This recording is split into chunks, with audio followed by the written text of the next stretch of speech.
అందరికీ నమస్కారం. నేను మీ కిరా కార్పీని. ఈ రోజు జగన్మోహన్ రెడ్డి ఉదయాన్నే 11 గంటలకి 11 ఆయన వదలట్లేదో మరి ఆయన 11 వదలట్లేదో తెలియదు కానీ ఈ అవినాభావ సంబంధం ఎవరికి అర్థం కావడంలే.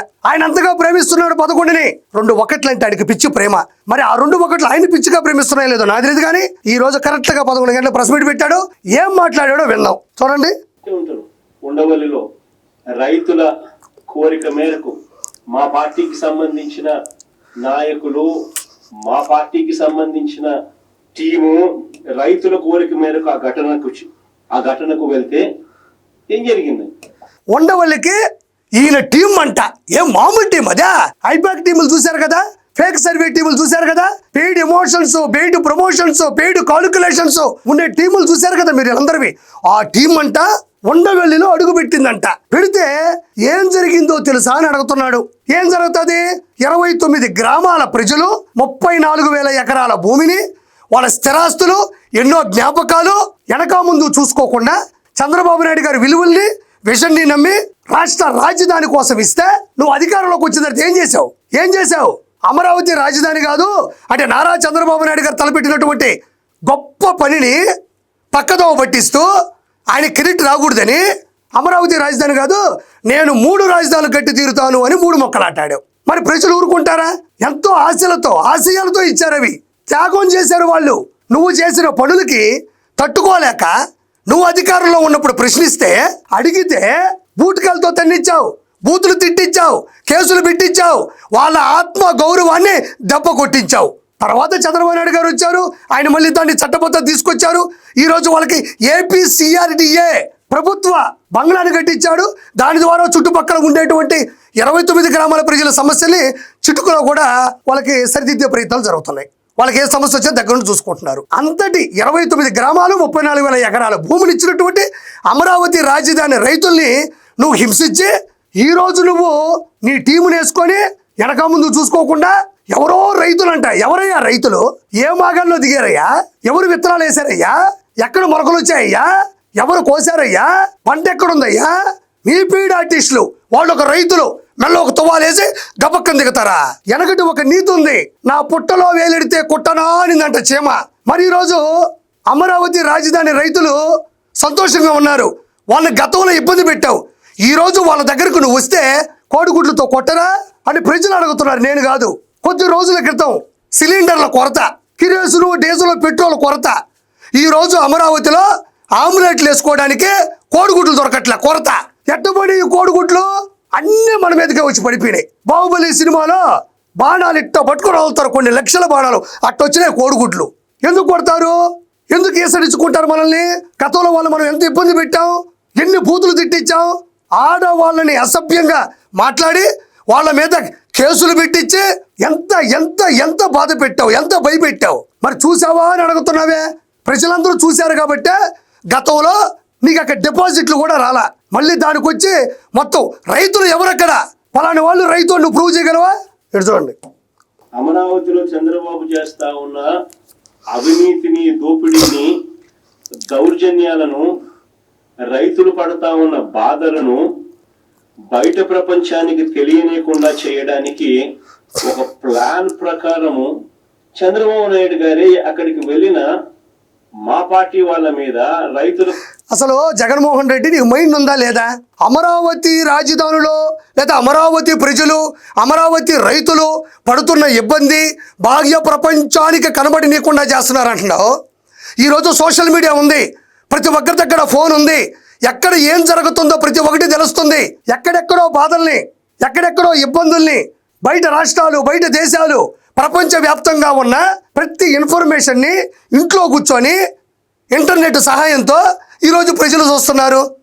మరి అమరావతిలో జరిగే ఇబ్బందులే ఉంటే సోషల్ మీడియాలో వాళ్ళు చెప్పుకుంటారు కదా.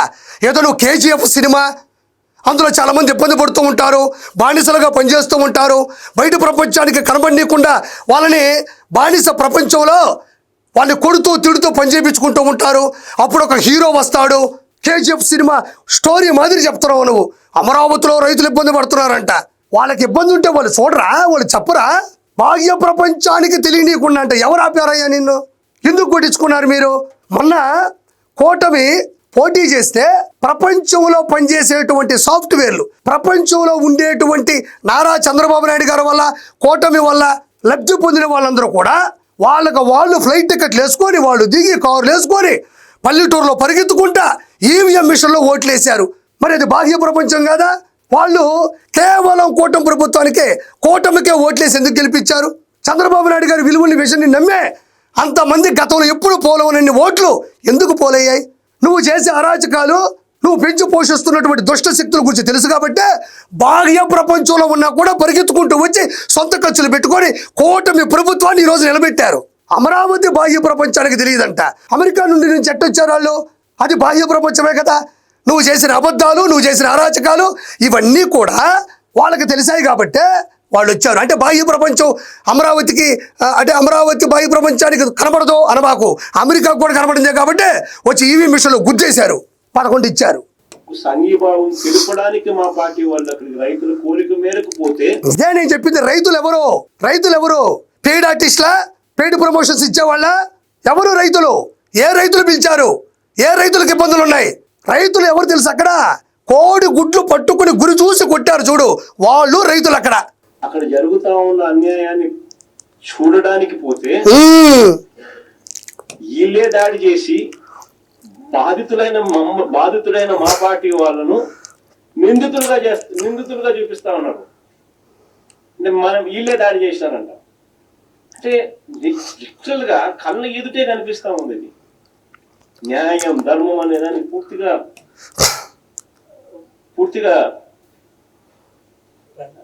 ఏమంటారు, దాన్ని ఏదో ఒకటి అంటారులే కానీ స్వామి, నువ్వేమో కుదమట్టంగా ఒక కుర్చీ కొనుక్కున్నావు, ప్రజల డబ్బులతో కూర్చున్నావు, తిన్నావు, మైకులు పెట్టుకున్నావు, అంతా నువ్వు సంతోషంగానే ఉన్నావు. ఎదురుగా కోసాలు కదిలిపోతున్నాయ్యా. ఏం కొత్త మాట్లాడతావు? ఏం కొత్త సబ్జెక్ట్ ఉంది? దాన్ని ఏమంటారు అంటే ఏదో ఒకటి అంటారు స్వామి. వాళ్ళకి ఏదో ఒకటి మాట్లాడి పంపించేసి, వాళ్ళు మీడియా విలేకరులయ్యా, 10 ప్రెస్ మీట్లు ఉంటాయి, బయట వాస్తవాన్ని జనాలకు తెలియపరచాలి.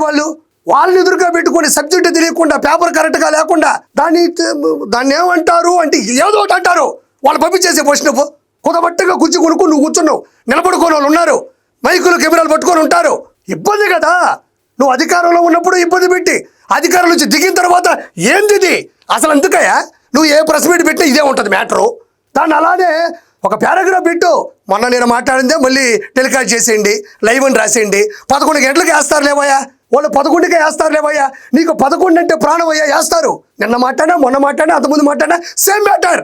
మళ్ళీ ఎందుకు వాళ్ళు పిలిపించంత ఇబ్బంది పెడతావు? ఇబ్బంది పెట్టకూడదు జగన్మోహన్ రెడ్డి.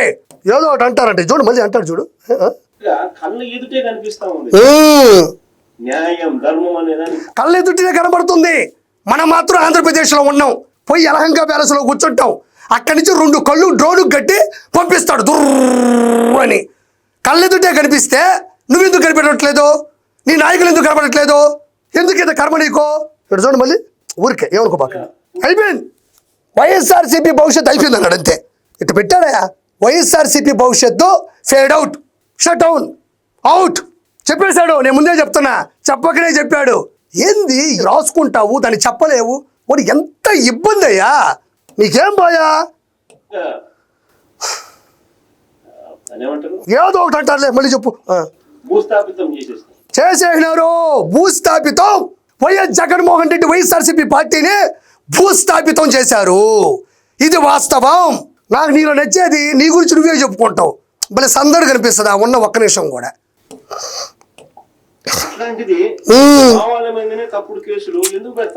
అబ్బా అమాయకుడయ్యా, మా నాయకుడు అమాయకుడు అని సినిమా తీస్తే ఈయన హీరో. 100 days పక్కా.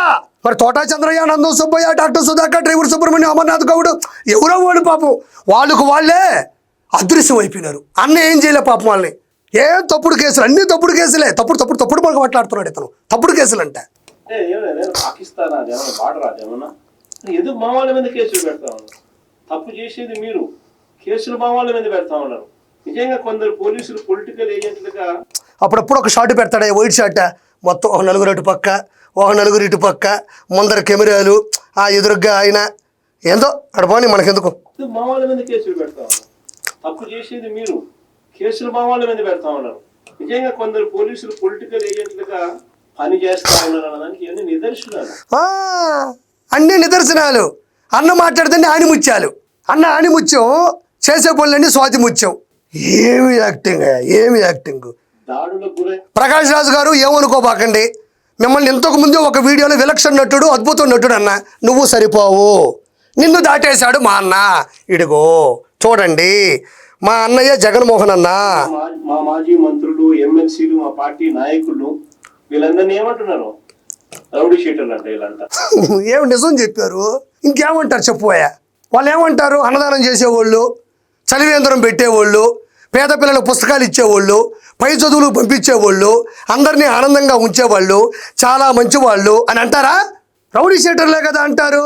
యాడి పోయినా ఈ మతాల మధ్యన చిచ్చు పెడుతూ, అన్యాయంగా ప్రజల్ని హింసిస్తూ, ఇబ్బందులు పెడుతూ ఉండే వాళ్ళని ఏమంటారు? నువ్వు చెప్పు, నీకే వదిలేస్తాలే పో. వాళ్ళు ఏమంటారు? నువ్వు చెప్పు. రౌడీ షీటర్లు అంటారు సామి. నీకు తెలియదా? 16 నెలలు జైల్లో ఉన్నావు కదా, ఏమంటారు అడుగు. ఏదో కల్తీ మధ్య స్కామ్లో పోతా ఉండవు, ఏమంటారు? నువ్వే అడుగు. మరి అదేవిధంగా బాబాయ్ కేసులో కూడా వెనక ముందు ఉంటావు, వెళ్ళి అడుగు. మా పార్టీ మంత్రులు, మా పార్టీ ఎమ్మెల్సీలు, మా పార్టీ నాయకులు ఎవరైతే రైతులకు సంఘీభావం తెలుపుతూ అక్కడికి వెళ్ళారో వాళ్ళంతా రౌడీ షీటర్. దాడి చేసింది నువ్వు, కొట్టింది నువ్వు, కొట్టించింది నువ్వు, రాళ్ళేసింది నువ్వు, కారద్దాలు పగలగొట్టింది నువ్వు, రౌడీలను పెట్టుకుంది నువ్వు. మా వాళ్ళ రౌడీ షీటర్లు అంటారు. నిజంగా ఎన్టీఆర్ గారు గన బతికుంటే, చంద్రబాబు నాయుడు గారిని ప్రశ్నించేంత సమయం ఆయనకు ఉండింటే ఆయన కూడా రౌడీ షీటర్ అయింది. వైఎస్ఆర్ గారు గాను బతికి ఉండుంటే ఏమయ్యేదో తెలుసా? పార్టీలో అంత ఉంటుంది కదా జెండా, ఆ జెండాలు నాన్నగారు ఫోటో పెట్టావు, ఆ తర్వాత తీసేసావు. నవరత్నాలు అన్నావు, నాన్నగారు ఫోటో పెట్టావు, తీసేసావు. ఈ రోజు ఎక్కడ ఏ సందర్భం వచ్చినా, ఎక్కడ ఎలాంటి సమావేశం జరిగినా నాన్నగారు ఊసే ఉండదు. ఎందుకంటే నాకు నేనుగా ఎదిగా, నాకు నేనుగా కష్టపడ్డా. మళ్ళీ ఆ రోజుల్లో నాన్నగారు హయాంలో, నాన్నగారు ముఖ్యమంత్రిగా ఉన్నప్పుడు తమరు ఎంపీగా గెలిచారుగా కడప నుంచే, నాన్నగారు పుణ్యమే కదా ఈరోజు నాన్న లేడు. నాన్నెందుకో వెనకబడ్డాడు, చెల్లెందుకో తిరగబడింది, అమ్మ మాట ఎందుకో వినబడింది. నువ్వు కూడా నవ్వు వచ్చే మాటలు నవ్విస్తూ ప్రెస్ మీట్ పెడతావు, అది చాలా గొప్పగా అనిపిస్తూ ఉంటుంది. అంటే అక్కడుండే వాళ్ళకు కూడా సరదాగా ఎన్టీ రామారావు గారు బతుకుంటే అంటున్నావే, వైఎస్ఆర్ రాజశేఖర రెడ్డి గారు బతుకుంటే దగ్గరకు పిలిచి గొప్పవాడివి, ప్రజలకు న్యాయం చేస్తున్నావు, అమరావతి రైతులనైతే హక్కులు చేర్చుకున్నావు, అన్నదమ్ముల మాదిరిగా చూసావు, 14 లక్షల కోట్లు అప్పు పెట్టావు అని దగ్గర పిలిచి నేను హక్కును కూర్చొని నేను గొప్ప కుమారుణ్ణి కన్నాను అని ప్రపంచవ్యాప్తంగా అరిచి చెప్పేవాడేవో. మరి పాపం మీ నాన్నే నువ్వు జెండాలో కనబడి నీవు, నవరత్నాల్లో కనబడి నీవు, ఆ దరిదాపుల్లో కనబడి నీవు. అసలు పోనీ మీ నాన్న గురించి వదిలేసి మీ అమ్మ కనబడుతుందా? మీ చెల్లి మాట వినబడుతుందా? కుటుంబాల గురించి మాట్లాడబాక. ఎన్టీఆర్ గారైనా అంతే, లక్ష్మీ పార్వతి గారైనా అంతే, ఎవరైనా ఆయన ప్రశ్నిస్తే రౌడీ షీటర్. చివరిగా నాన్నగారు కానీ ఉంటే పాపం నాన్నక ప్రేమతో సినిమా తీసేవాడివేమో. పాపం నాన్నక ప్రేమతో సినిమా ఉంది కదా, ఆ సినిమా నువ్వు తీసేవాడివేమో. అంత ప్రేమ నీకు ఎందుకు ఈ మాటలే. కానీ మొత్తానికి ప్రెస్ మీట్ పెట్టే ముందు రాసుకో, దానికి ఇంకోసారి చదువుకో, వాళ్ళని ఇబ్బంది పెట్టబాకు, వాళ్ళు ఇబ్బంది పడుతున్నారు. ఆ ముందు ఉండేటువంటి ఇంటర్వ్యూనే మళ్ళీ లైవ్ టెలికాస్ట్ చేయమని చెప్పు. సంతోషం. Please subscribe to Leo news for more videos.